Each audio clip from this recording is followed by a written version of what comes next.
Vitamin D के क्या क्या सोर्सेस होते हैं? सबसे कॉमन सोर्स सनलाइट। इसके अलावा कुछ फिशेस में कॉड लिवर ऑयल, एग योक,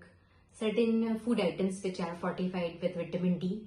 या फिर विटामिन डी सप्लीमेंटेशंस जो कि मार्केट में कमर्शियली अवेलेबल है, ये इसके सोर्सेज हैं। आइए कुछ डिटेल में बात करते हैं जो इसका मोस्ट कॉमन सोर्स है, यानी कि sunlight. Vitamin D is sunlight is a source of vitamin D. क्या यह कहना ठीक है? नहीं,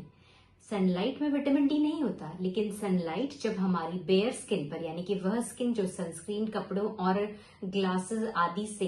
ग्लास से प्रोटेक्टेड नहीं है, उसकी शील्ड में नहीं है, जब ऐसी स्किन पर सूरज की किरणें यानी सनलाइट पड़ती है, specially UVB portion of sunlight जब ऐसे हमारी स्किन पर पड़ता है, तब उससे हमारी स्किन में मौजूद एक मॉलिक्यूल जिसको हम 70 हाइड्रोक्सी कोलेस्ट्रॉल कहते हैं, वह इससे इंटरेक्ट करता है और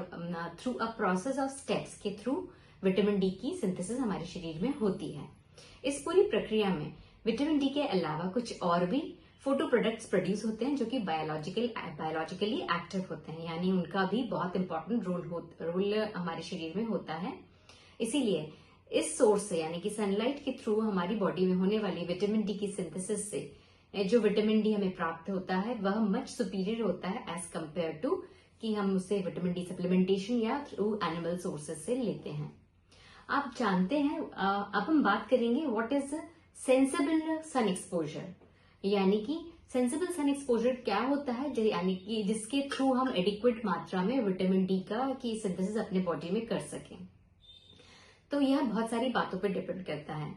आप कौन से सीजन की बात कर रहे हैं, गर्मियों की, स्प्रिंग की, सर्दियों की, आपका स्किन टोन क्या है, लाइट कॉम्प्लेक्शन है, डार्क कॉम्प्लेक्शन है, आपके शहर में एयर पोल्यूशन कितना है, कल्चरल प्रैक्टिसेस आप, यानी कि स्किन को ढकने की कितना प्रपोर्शन आपकी बॉडी का स्किन से ढका रहता है, आप कितना इंडोर रहते हो, ये सारी बातें इसको इफेक्ट करती हैं। तो इसीलिए आइए जाने कि आखिर हमें कौन सी सनलाइट, किस समय से किस समय तक की सनलाइट, कितनी मात्रा में हमें अपनी बॉडी को एक्सपोज करना चाहिए, कितना %, जिससे कि हम एडिक्वेट विटामिन डी डेली